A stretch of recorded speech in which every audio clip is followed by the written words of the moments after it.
And what is going on, everybody? Welcome back to another episode of the Designated Players and MLS podcast. We're here with Chad from KCSoccerJournal.com and the For the Glory KC podcast to talk all things Sporting KC 2024 season. Chad, how you doing? Thanks for being here. I'm doing great, Andrew. Thank you for having me. Yeah, really excited to have you on. We were just talking about how we love having people on who have such a depth of knowledge of their teams, and we're going to need it because there's a lot to talk about here in terms of additions and losses, breakout players, and predicted finishes. So definitely want to get a really good inside look on that, and couldn't think of anybody better. So really happy that you're here.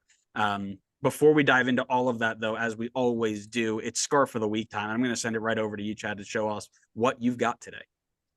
All right, man. So I've got one. I'm going to use a little foul language. I apologize in advance. So if y'all are familiar with Game of Thrones, I'm a big Game of Thrones guy in addition to Sporting KC. We've got this scarf here.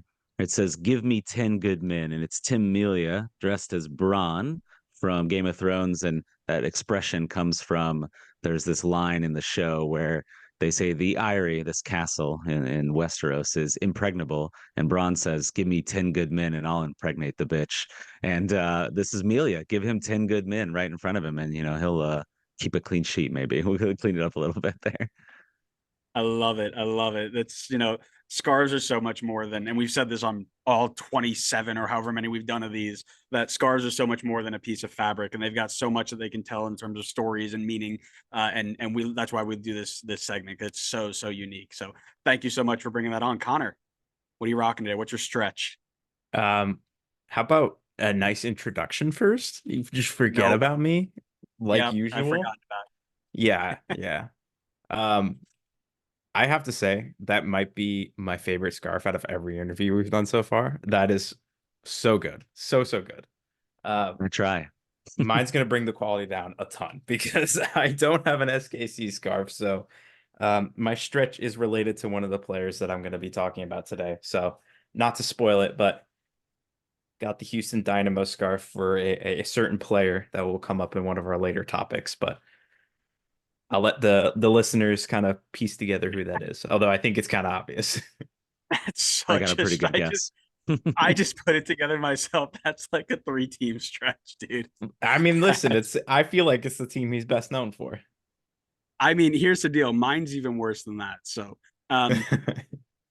whenever I do teams that I don't have the scarf for, I try to use one of my non-MLS scarves on the wall. So I went in, I dug through all of your, relatively international players to see if any of them cross paths with any of the teams on my wall. And of course they did not, because why would they? That being said, I did notice that you have a couple of Germans on the side in Volader, in Liebold, and then in Eric Tommy. So in relation to the Germans on your team, I went to the one Bundesliga scarf that I have, and we're rocking Bayern Munich today.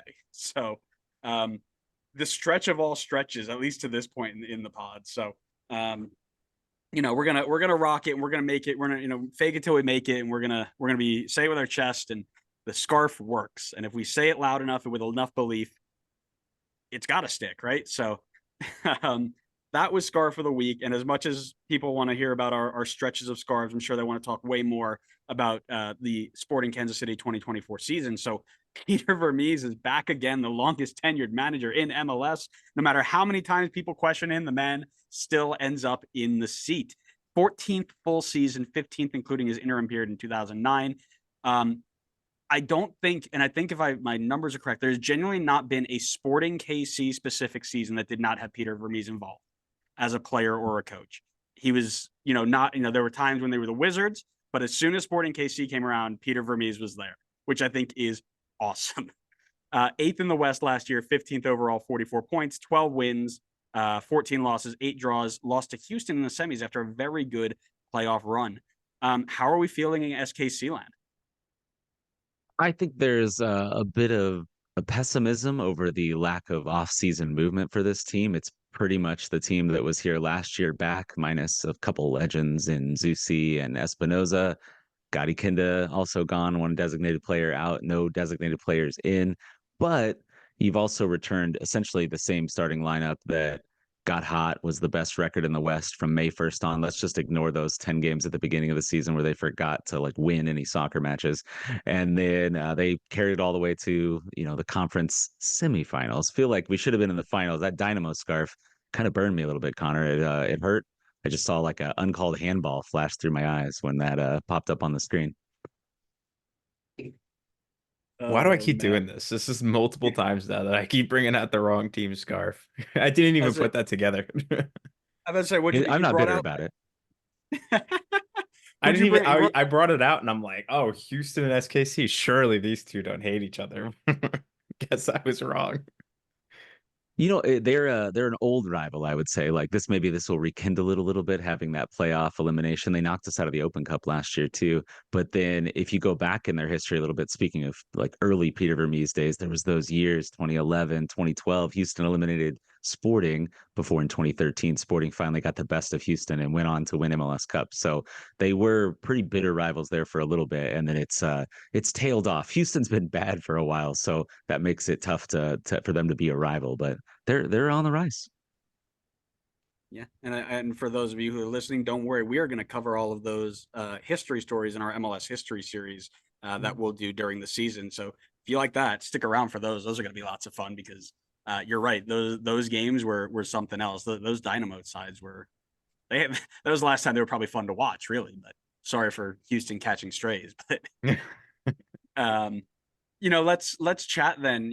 Relatively quiet off season in terms of the incomings. You mentioned no new DPs just yet, and I believe I saw a little blurb from Mr. Vermees saying don't expect much in that front. So, who's the best addition so far of the few that we brought in? Oh man, so there's literally only 4 additions. I'll just list them so you have them. Nobody would be expected to start. You got Zorhan Basang, who's going to be a backup left back because Logan Inembe is out for a while with a torn ACL. Alenis Vargas, who came off of Sporting Kansas City too, but young, talented, maybe promising. Memo Rodriguez, which I assume is what that scarf reference is for, and then Ryan Shayway, which was our first round draft pick, a third string goalkeeper. So you're looking at like Memo might play the most out of those guys, but I would say the one I'm most excited about is Alenis Vargas. He really lit up Sporting KC2 last year in MLS Next Pro. He plays a little right wing. He had to move into striker because like all the other strikers got hurt. I think he scored like 6 goals, 5 assists, something like that off the top of my head. And he's only 20 years old, signed long term through 2026 with an option for 2027. So I'm excited about him. I'm hoping that man, he breaks out. He's the like right winger of the future because Johnny Russell's not getting any younger. I don't want to alienate my own fan base, but he's about to turn 34 and Father Time is undefeated. Yeah, on our podcast, he's on the wrong side of 30, as one of my co-hosts Yeah. likes to say.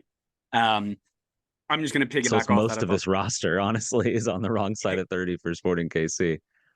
Definitely true, and that's kind of why the quiet off season is a little worrying from the neutral point of view because you could see guys coming in to kind of start replacing the core coming up, and I think there was more that could have been done, but I'm going to piggyback off you and mention Vargas as well. I really liked what he did, or at least numbers wise, in SKC2, and MLS Next Pro isn't a direct correlation to MLS, right? There are always going to be guys who are good at the development level and not so good at the top level, aka Tom Barlow, man after my heart. But I think Vargas has a lot of the tools, especially in the system that they play with the players around him, that could be a solid addition. So I'm definitely with you there. And like you mentioned, not too many to choose from, but I'll let Connor go ahead and throw on his memo stuff. Yeah, I mean, it's like you said, there's really just not any additions this offseason that are probably going to have a big impact this immediate season. But I went with Memo because I figured he will have the most impact over at least probably the next season or two. He's not going to be a starter. He's not, I would say, pegged to replace one of the wingers if they were to move on. I don't think he's the guy that you look for as the starting level winger, but I love his versatility to be able to play in many different positions in the attack, maybe even in the midfield as well. I think he's going to be great off the bench. He's got a lot of experience in the league, and we saw what he was capable of with Houston. Maybe he just needs to find the right place to kind of rekindle that productivity. Maybe that's SKC for him. I feel like he could get a better shot here than what he had in Austin or LA, where he got very sparse minutes. I think considering the winger depth that they currently have, I think there could be a decent chance that he gets some game time on the wings, or even if it's an attacking mid role, maybe something similar to what Eric Tommy provides for the team if he needs a rest. I think Memo could be capable of doing that as well. So I think Vargas definitely has the bigger upside, but I think Memo has the more instant impact.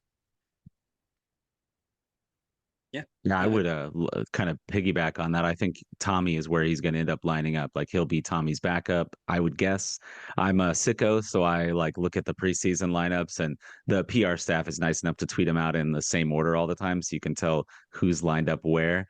And ever since Memo arrived as a trialist in preseason, he's been backing up Eric Tommy. He's been coming on for Eric Tommy. So I think we see him in that kind of left-sided, more attacking 8, because Sporting doesn't really play with a true 10. They make their midfielders get up and down the field and hustle and play some defense too. Polito plays the 10 and the 9 and the 9.5. He's covering all that space. So the midfielders got to do a lot of trucking up and down the field. But I think he's like a discounted Eric Tommy, right? And Eric Tommy's like designated player. Memo's a couple $100,000 or was last year. That's not bad production to get a guy with that many minutes across USL and MLS, and he's got some good experience. So hopefully he can keep the levels up. He's not going to be Gadi Kinda, but you don't have 2 DPs in one spot. It's kind of weird to do that, anyways. I think. Yeah, no disagreements on that. You mentioned those attacking 8s that you've got there. I can imagine that when we talk about the biggest loss, one of those 8s might be that name in there. But who is your biggest loss for this team in the offseason? Yeah, I think from a production standpoint, it's got to be Gadi Kinda. He was starting in the playoffs. He lit St. Louis on fire to the delight of all Kansas City fans in those 2-legged series there. Well, I think it could have been a 3-legged series, but we didn't bother doing the whole 3-leg thing. Like, let's just get it over with. Let's eliminate them. So yeah, Kinda from a production standpoint. From an emotional standpoint, there's some casual fans out there that are probably not even aware that Graham Zusi and Roger Espinoza are not on the team anymore, and going to be a little heartbroken when they open their program on opening day and see a lack of a couple of legends. Zusi, I don't even know what's going on. He hasn't announced anything. Roger sounds like he's retired, but Zusi, they're the heart of the team, right? That's going to be a tough one. Just gonna piggyback off you again there, because that's exactly what I've got. Is in terms of a production, it's Gadi Kinda, the guy to pull the strings. You saw how they were super impacted without him and other players, but him as well. And they haven't quite replaced him just yet. Memo is, maybe going to be that helper there, but still a hole to fill, especially at the level, right? The designated player quality. But again, talking about the biggest loss to a fan base, especially the non-casuals, the diehards, the ones who have been there from, day one. It's got to be Graham Zusi. I mean, there is no other time there was a Graham Zusi in the league when he wasn't affiliated to KC. So, it's just a different feeling. And he's gone through so much, World Cups and U.S. men's national team camps and moving from winger to midfield to right back. I mean, all over the shop. I mean, he's done so much for you guys, and not having him there. And again, maybe not in terms of a production thing, but it's just one of those, you're always going to see him there. Again, to use a Red Bull reference, like a Ryan Mera to me, much less more, impactful, but our number 2 goalkeeper has always been Ryan Mera. He's been that way since 12 years now. And it's like the day he's not there, it's gonna be like, well, now what? That's not how that's supposed to go. So totally agree with you. Connor, your thoughts. I think it's a bit wild that you compared Graham Zusi to Ryan Mera. That's At the exact same. What's happening right now? That's a little. I feel like that's a stretch. I mean, I get that Mera's your consistent guy, but I mean, Graham Zusi's an MLS legend, arguably one of, if not the best right back in MLS history, versus a guy who's played 67 times in his career, and Listen, almost a third of that was with Red Bull too. if you've got 3 hours, I'll give you my theory on what would have happened if Espindola didn't clean out his knee against DC United in 2012 and where we would have been. So I could give you that. I'm not going to, but I could. You can write that up and put that on the web somewhere for everybody else to read, but I'm good. Yeah, I'm gonna triple down on the Gotti Quinta. I went with him as well. I think injuries really derailed his time in MLS. When he was healthy, I thought he showed really good flashes of being a really solid designated player in the league, and he just couldn't stay healthy enough to do so. I think I agree with the team's decision to move on and free up that DP spot, and hopefully look to bring in someone that's going to be a bit healthier there, because I just think it hurts the team a lot when you lose a DP spot to someone who's spending a lot of time injured. It's just a spot that you can go and potentially bring in someone who's going to stay healthy and also be a game changer on the field. But I ultimately went with him because kind of the same reason that you were both talking about it. He just had the most contribution last season, even while battling some of the injuries. I'll add on a little bit about Kinda. So they wanted to bring him back. Like Peter Vermees said after the season, they were trying to bring him back. It sounded like that was the plan all along. And then they just couldn't get a deal worked out, and he ended up back in Israel, which is where he had played before and where he moved as a like small child.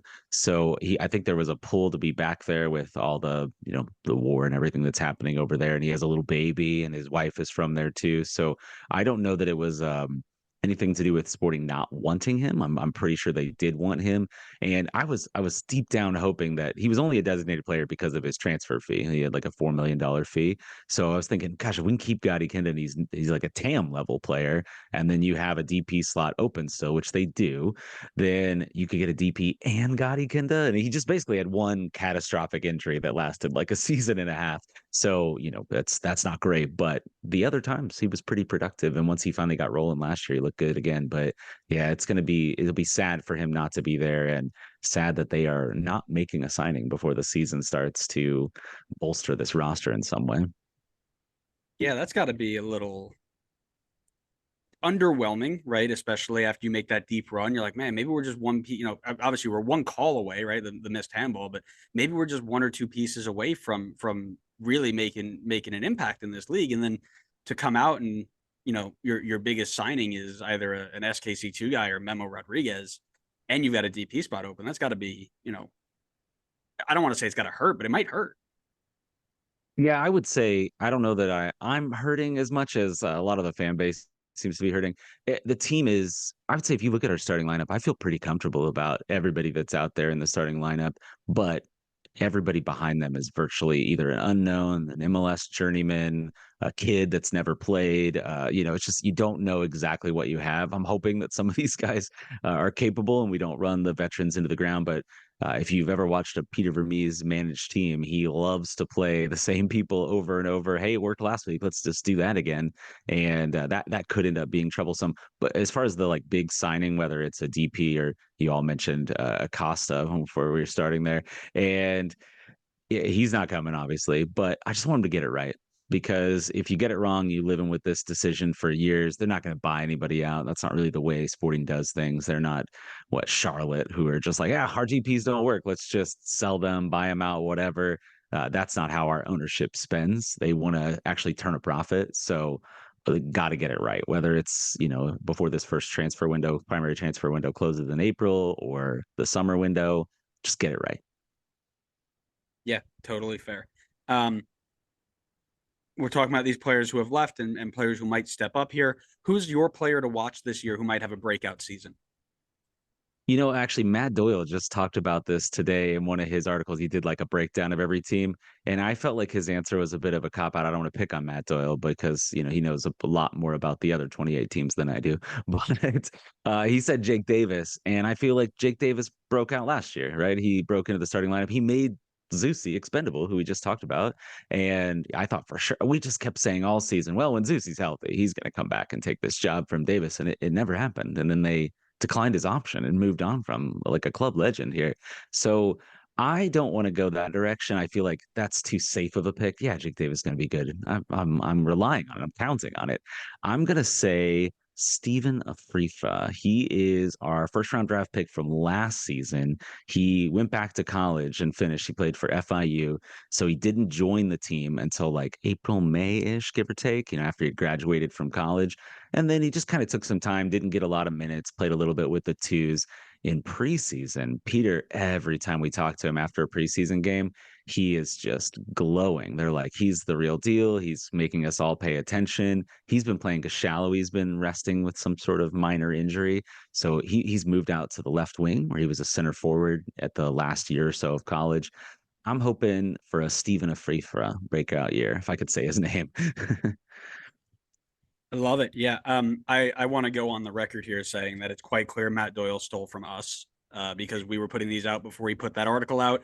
I mean, listen, I'm not going to be the one to tell the guy, but I mean, I'm sure people listening know where the idea started. But I'm actually going to follow on to your the easy take, but it's a different spin. So I picked Jake Davis here, but not to break out as a guy that we haven't heard of before and he's going to break into like massive starting minutes, but a guy who's going to go from a consistent starter to one of the best in the league at his position. That's kind of what I'm looking at here because, I mean, looking at the way that he played and how highly rated he was among other fullbacks, I mean, defensively, he was fantastic. His per 90 minutes numbers looked great. His attacking returns were relatively low, though, so it'd be really cool to see if he can get involved a little bit more on that end and bring himself up into that conversation with some of the other right backs in this league to be in that conversation of like, yeah, if I'm picking the top 7 right backs in the entire league, top 8, Jake Davis is up there, right? That's what I'm looking for out of Jake Davis, not necessarily I've never heard of this guy and let's see what he does because he was great last year, but want to see if he can break from the consistent everyday kind of just another starter that people say, okay, he's playing whatever, to I got to keep an eye on this guy because he might break into something special. Mr. Wright, what do you got? Yeah, I got the same thing as you. I also went Jake Davis. I feel like from the neutral perspective, considering how I feel like quiet the media was on SKC last year, I just don't really remember hearing much about Jake Davis. I did see when I was researching, there was one little graphic that they put together about like some young players to keep an eye on, and Jake Davis was mentioned last year. So that kind of like, sparked my mind when I was looking for a breakout player for SKC because I just don't remember hearing about him at all as a neutral last year. So when I looked at it and I'm like, wow, this dude played 2,000 minutes last year, I feel like maybe from the neutral perspective, a lot of people were like, oh, well, Graham Zusi's still on the roster. You're like, right back for SKC, that's Graham Zusi. So now Zusi's gone. I think people will be like, okay, well, who's playing that position for SKC now? And that's when people can be like, oh, it's actually been the guy that got 2,000 minutes last year and played majority of the time for them. Now he's got a full season where he'll be, granted, he was majority starter last year, but Zusi still did get about almost 1,000 minutes last year. So I think Davis can build upon it, get even more minutes this year, become even more of a consistent backline defender for them, and start to make his name a bit more known to the neutrals. Because I'm sure in SKC world he is definitely very well known and surely broken out already. But I think based on what Andrew and I both going for Jake Davis, I think there's probably still room to grow in terms of notoriety with the neutrals. Yeah, that feels fair to me because if you look at it like if you said the same equivalent person on the Red Bulls, I'd probably be like, well, I mean, I know who like John Tolkien is over there at fullback, but then outside of that, I probably don't know who your fullbacks are. So I could see where you all are coming from. Davis is such an interesting story too because all through SKC Academy, SKC2, because he's been moving up the pipeline here, he has been like a Roger Espinoza, that like box to box physical, violent midfielder. He'd get so many cards. He had so many yellow cards and red cards in MLS Next Pro. Well, mostly in the USL Championship back then before they had switched over. And then all of a sudden he was like the 4th or 5th option at right back. They tried so many people. It was obviously Zusi got hurt. Caden Pierre is only 20, who's a talent. He's about to turn 21, I think. He was supposed to be the right back of the future. He played 5 minutes last year and blew out his hamstring and just never could get healthy for the rest of the year. they tried Kyrie Shelton at right back. They tried Cam Duke at right back, who's another midfielder who's now gone. He's on Charlotte's second team, Crown Legacy. And finally, they just like accidentally got Jake Davis in at right back, and he was a revelation. So imagine like he can now spend an off season preparing and learning how to play a position he's not never played, because he played there in spots for the twos, but he's not put any sort of consistent minutes at before last year. So I think that is, even though I basically knocked down your pick before you said it, that it's a safe pick. I think I think he's going to be a talent, assuming everything goes well. And he's a workhorse, man. He's just never tired. He runs till the game is over. And who doesn't love seeing somebody that just puts in like iron lungs out there and can go forever? I feel like we 100%. hear so many situations nowadays of midfielders becoming fullbacks. I mean, our one of our running jokes on the podcast is left back Kellen Acosta, because he got some time playing as a fullback for the USMNT. But I do genuinely feel like I hear a lot of stories now of like these central midfielders that get like pivoted out to a fullback and really succeed. Like I know one that comes to my mind immediately is Sergio Roberto for Barcelona. I remember back when he was a midfielder at first and then got moved up to right back and did really well there. So maybe that's a strategy for some teams to look down when they are a little bit thin on the fullback positions. I mean, Roger Espinoza, I mentioned him. He started in MLS as a left back because the midfield was too talented. You can't put these young kids in at the midfield. You need somebody that you could trust out there. And then he went out and earned the trust at left back. And so Jake Davis, who knows, maybe one day he'll still be that box to box destroyer in the midfield. And Caden Pierre can be the right back of our future. He's our dark horse for breakout player for Sporting KC when Davis has to go cover for some injury, since we have no depth in the midfield whatsoever. If we're dropping midfield to outside back names, I'll just throw one more out there before we move on, and that's just one guy you may have heard of him. His name is Tyler Adams. When he was 17, he played right back for Red Bull before we were like, all right, this is stupid. This dude covers 21 miles a game. Throw him in the midfield and let him just destroy. But yeah, there was a run of 15, 20 games where he played right back for Red Bull. Actually he got time at USMNT as a right back. Greg tried playing with inverted right backs at one point, and it was a nightmare. So luckily that didn't stick, because now he's a very good center mid. But yeah, it's right back for a little bit. Yeah, him and Caden Pierre probably should share hamstrings, because neither of them have two healthy hamstrings. Is it too soon? Is that too much for you? No, it's totally fair. I mean, he's joining a very long list of what would have happened if this USMNT starlet would have stayed healthy, which is unfortunate. But that moves us to our one of our final segments here, which is what we call one big question, which is what's the one question left in your mind for this team, maybe throughout the season, or that they still have to answer right now, as you enter into 2024. Oh gosh, I don't know if I can narrow it down to one. I've got like lots of questions. So I want to know who that DP is going to be, but we already kind of talked about that. So I'll push that one aside. I would say, can they find consistency from their depth? Like we said, they're a top heavy roster. The analogy I've been using is I think their ceiling is very high. You saw how good they can be when everything's clicking last year, but the floor was abysmally low, like literally the worst team in the league for the first 10 games of the season, like the worst start in league history. 10 games, 3 draws, 3 goals, and 7 losses. So they've got to find contributions from someone other than these starters. We mentioned Jake Davis breaking out, Afrifa, maybe Vargas.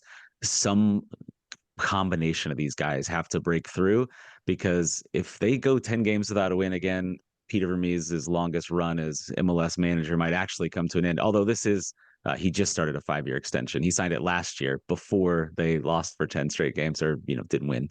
So I don't know if Vermes's seat will ever really get hot. He's such ingrained with the ownership there. Like you said, he's literally been the guy ever since they've been Sporting Kansas City. But if you don't win and you can't play the kids and they aren't successful, God, we could learn a lot from the Red Bulls, man. They know how to play their youth, maybe too much. We could find a balance between these two teams. Oh my gosh, it might be the perfect team.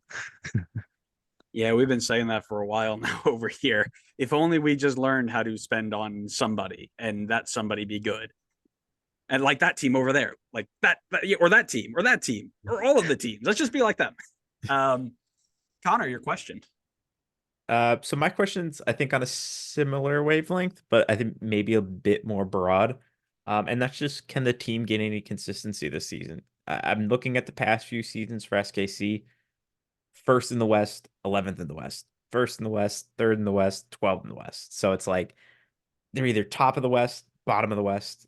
And then last year obviously was a little bit in between, finishing, I think, ninth in the West. But it just seems to be up and down and up and down.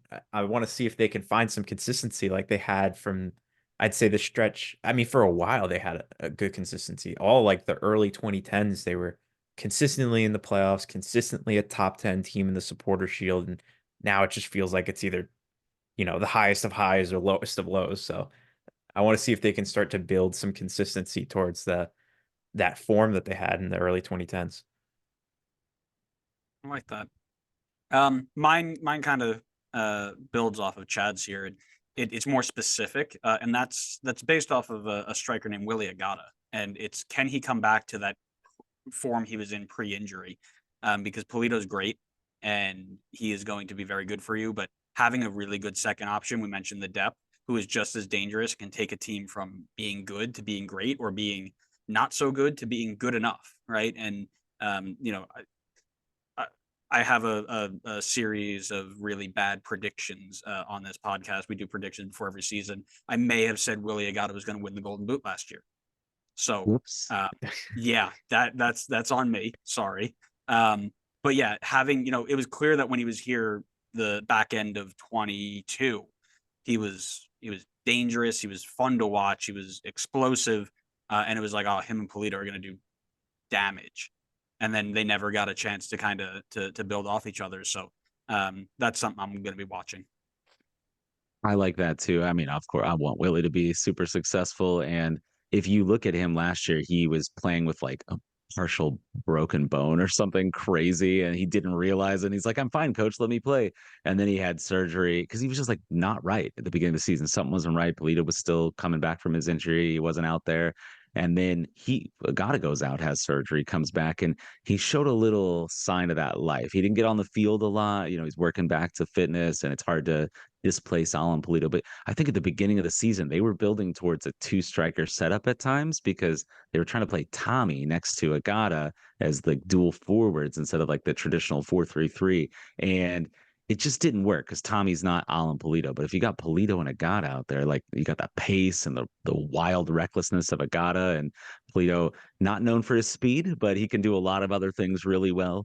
And I'm intrigued to see that and to see some kind of tactical flexibility. People get mad about, well, we know Peter's going to play the 4-3-3 and they're going to try to possess the ball. But at times, like when they played St. Louis last year, they just gave them the ball in the playoffs and St. Louis didn't know what to do with it. I hear that that's how the Red Bulls struggle too. I don't want to, but just stab at you guys even more. We're just calling them energy drink soccer over here in the Western Conference for St. Louis. I'll say, and we won't dive too, as much as we love talking about Red Bull here. St. Louis, when they started doing what Bradley Carnell was doing and taking our system and putting it in there, we knew how it was going to end. We knew exactly, it was going to get you great results in the regular season, and then teams are going to say, "Screw it, you have the ball, and we'll wait for you to make a mistake."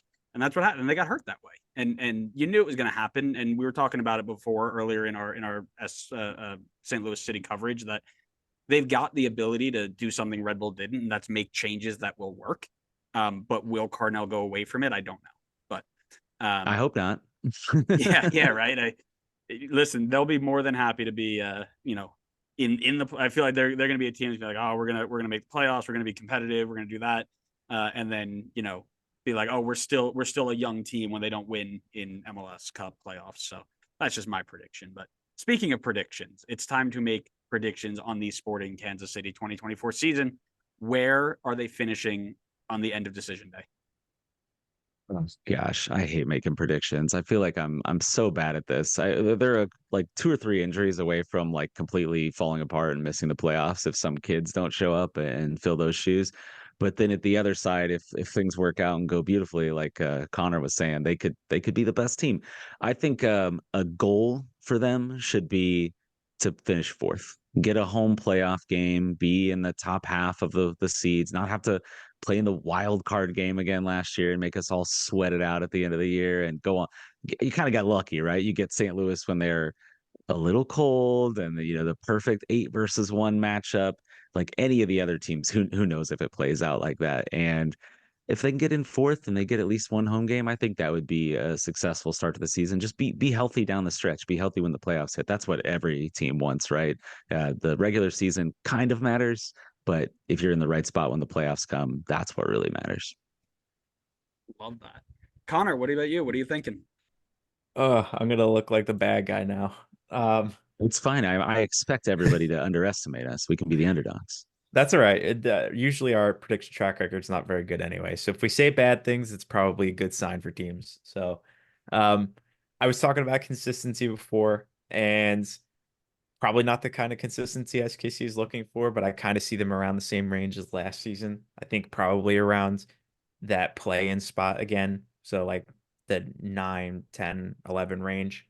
I just think I have question marks on how the ability of some of the key players to stay healthy, like Pulido. Pulido's missed like 70 games across his career from injuries, and he's always, I feel like he's always battling some kind of injury. And when he's healthy, he actually looks really, really good. Like one of the better strikers in the league, and I think highly underrated because I feel like he misses a lot of time when he's hurt, but I do find that he is hurt a decent amount. I mean, I think he missed I was looking at his numbers and I think he missed the entire 2022 season. Yeah. Which might have been like majority of the games that he's missed in his career. But then it's kind of a question mark of what is Willie Agata going to look like Andrew was talking about. How does he look maybe coming back from the injury that you were mentioning? Is he going to hit that same level where he was absolutely electric hot when he first joined? And then I kind of look at the offseason where I don't see too many changes. So I don't like it would have to be guys stepping up from their levels from last season to see them kind of rise up the table. Because I do feel like a lot of teams in the West did improve. So I don't necessarily think it's a situation where they could hit the same level as last year and teams will just be worse. And I think while they didn't lose a ton in the offseason, I think they lost a little bit to kind of like offset. So I see them in a similar spot to last year, probably playing around that playing game spot.